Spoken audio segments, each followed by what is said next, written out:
하는 것이다. 그런 건 내가 하지 않는다. 그렇게 답변을 했더니 그 다음 세 번째 나온 질문이 이거였습니다. 대통령 후보가 안 될 사람을 지지했다가 나중에 정치적 보복을 당하면 어떻게 할 것이냐. 충분히 나올 수 있는 질문이라고 생각합니다. 정치적 보복을 한다고 하면 할 수 있는 게 뭐겠나. 이 다음 공천 안 주는 거. 그 다음에 혹시 돈 먹은 게 없나 해가지고 잡아넣는 거. 두 가지일 텐데 우선 공천 문제에 관해서는 적어도 나를 이 다음 공천해주지 않는다고 하면 공천 안 해준 사람이 난 잘못했다고 생각을 한다. 이미 나는 정치 시작을 무소속으로 했고 만약에 경선 때 자기를 지지하지 아니했다고 하는 이유로 경선에 이긴 분이 이 다음 공천을 주지 않는다고 하면 그때는 내가 나가서 무소속으로 또 다시 도전해서 당선돼 들어올 자신이 있다. 제주도민들에게 그 사실을 호소하면 다시 한번 찍어주지 않겠느냐. 따라서 공천 안 준다고 하는 것은 더 두려움이 없고 가령 정치자금 문제 가지고 시비를 건다? 그것도 나는 어느 정도 자신이 있다고 생각한다. 이제 이렇게 술 한잔 하면서 점심에 얘기를 했었는데 임채천 기자가 지금 동아일보 사장을 하고 있습니다만 대선 후보 시리즈를 쓰면서 제일 먼저 그 얘기를 제일 앞에 써놨어요.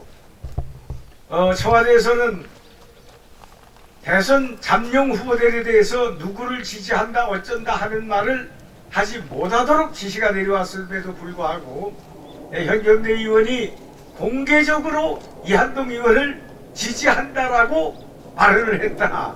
이렇게 기사가 나는 바람에 제가 그냥 이를테면 이한동계 나도 모르게 핵심이 되고 말았습니다.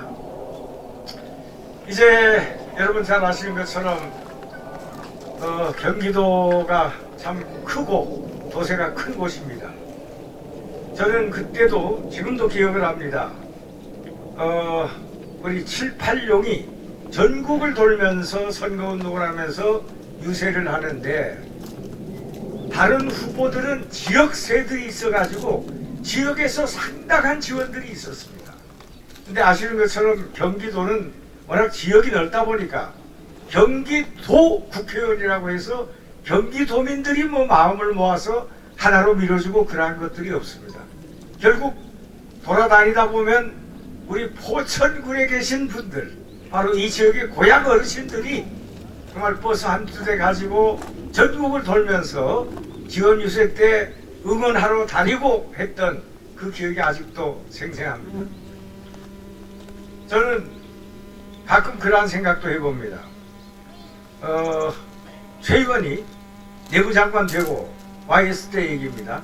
바로 경기도를 경기북도를 분할한다고 하는 그러한 안을 했을 때 이한동 선배를 비롯해서 이 지역 분들이 아주 결사반대해서 경기 남북도 분도하는 것을 막았었습니다. 만약에 2006년, 2007년 대선 때 경기 한수 이북이 경기 북도로 분도되어 있었다고 하면 이한동 후보에 대해서 경기 북도가 똘똘 뭉쳐서 지원을 하고 그러한 지역세의 힘을 입어서 전국적으로 붐을 탈 수 있는 그러한 계기도 만들어졌을 것이 아니냐 하는 그런 생각을 해봅니다. 물론 역사에 만약이라고 하는 가정은 있을 수가 없습니다만은 저 그러한 점에서 지금도 정말로 우리 한국의 정치 지형이라는 것이 이제 지연, 학연, 혈연으로 결정이 된다고 합니다만은 포천 출신이라고 하는 것이 대권을 잡는 데 있어서 어떻게 보면 치명적인 결함이 어떤 것이 아닌가. 만약에 이한동 같은 정치 철학과 인품을 가진 분이 대통령이 됐었다고 하면 우리나라의 정치가 오늘처럼 이렇게 삭막하고 그러한 정치가 되지는 않았을 거 아닌가 하는 그러한 생각도 해봅니다. 이제 참 아쉬운 점을 제가 말씀을 드렸습니다. 이제 조금 좀 긍정적인 걸 말씀을 드리고 싶습니다.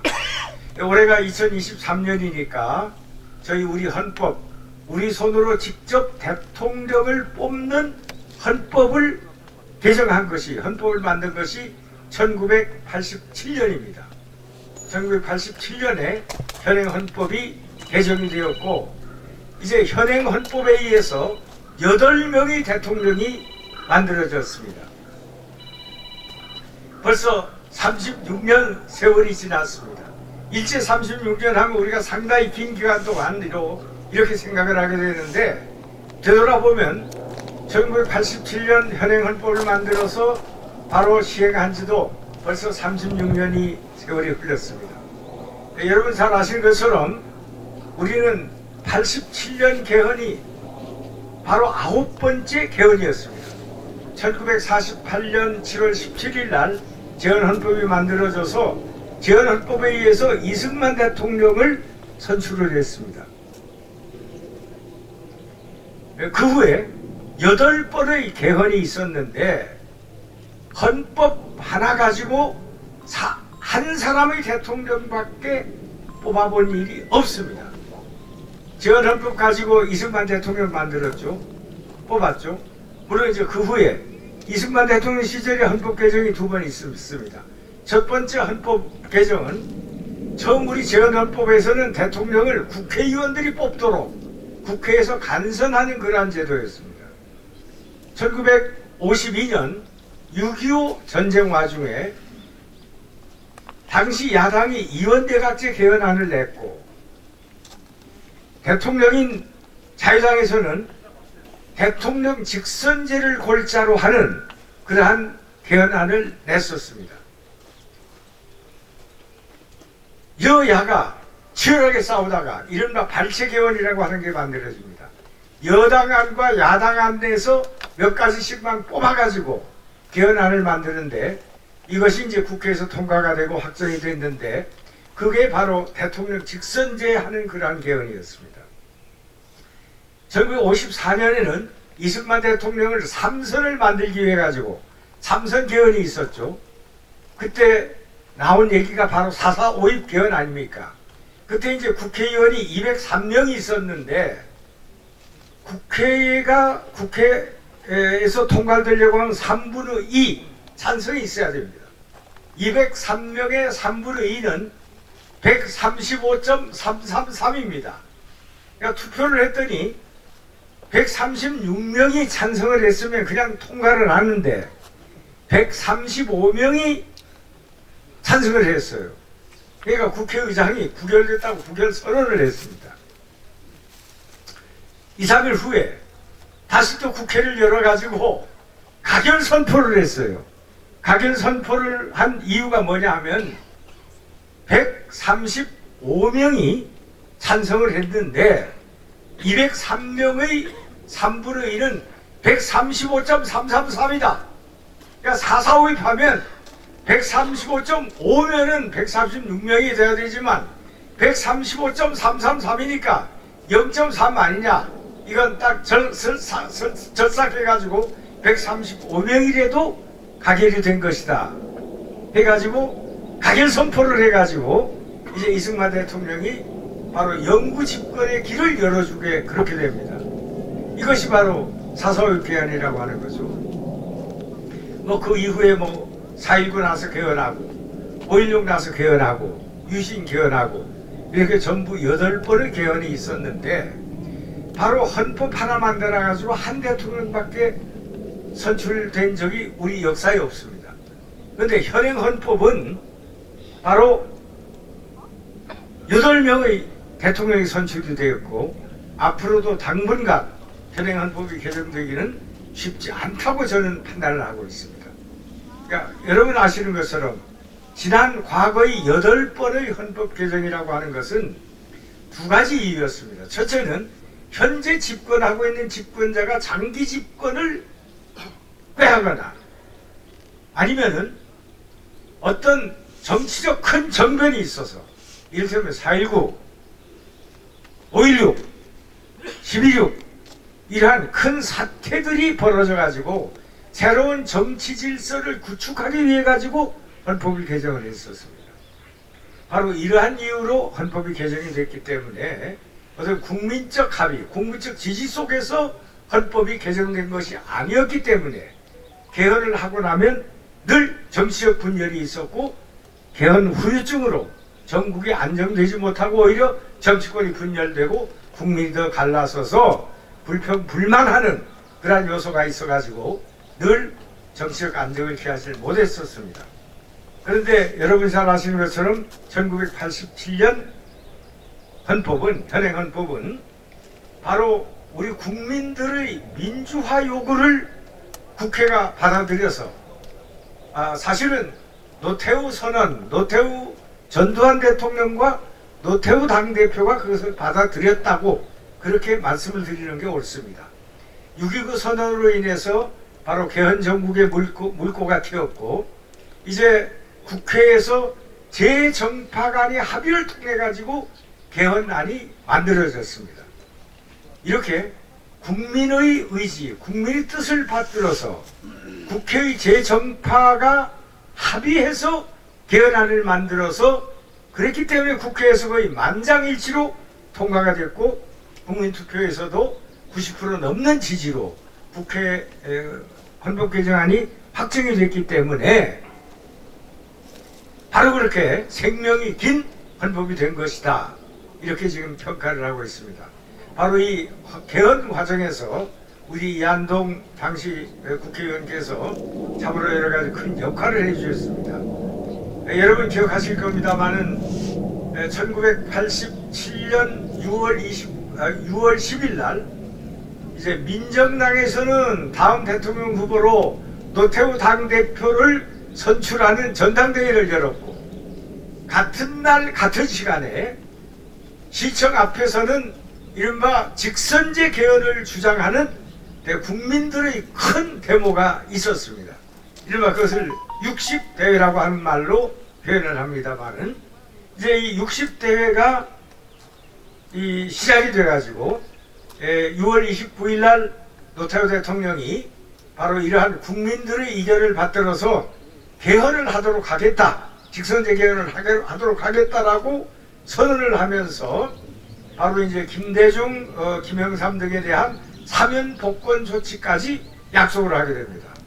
7월 1일 날 전두환 대통령이 노태우의 6.29 선언을 수용하고 지지한다 하면서 대통령으로서도 직선제 개헌을 찬성하고 이제 정치 규제법에 묶여있는 YSDJ를 다 풀어서 누구나 다 자유스럽게 대통령 선거에 출마할 수 있도록 하겠다라고 하는 그러한 선언을 하게 됩니다.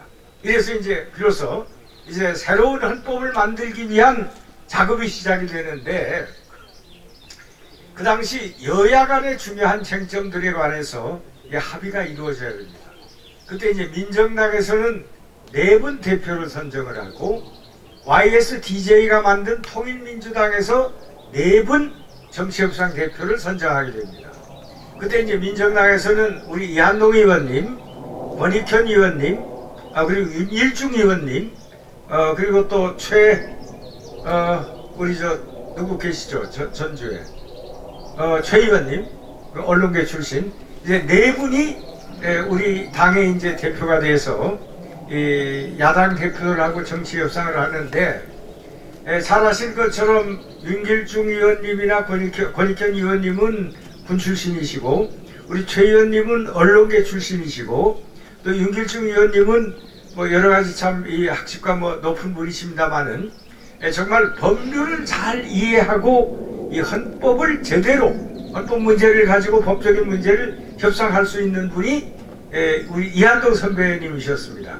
그래서 여야 간의 정치적 합의를 이뤄내는데 아주 큰 역할을 해주셨고 바로 현행 헌법을 만드는데 여야 합의를 이끌어내는데 중추적이고 핵심적인 역할을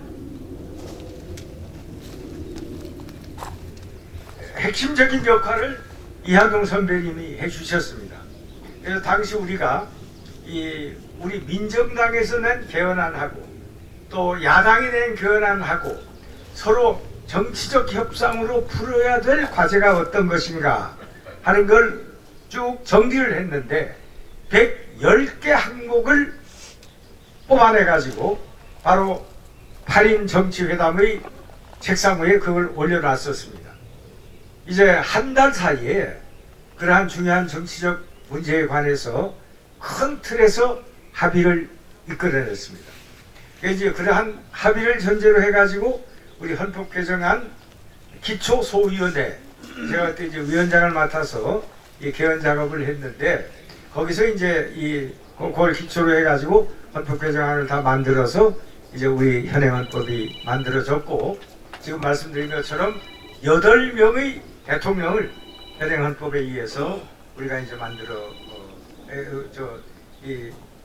뽑아내는 가장 생명이 긴 그러한 헌법을 우리가 만들어낼 수가 있었습니다. 이제 정치권에서는 이 정치적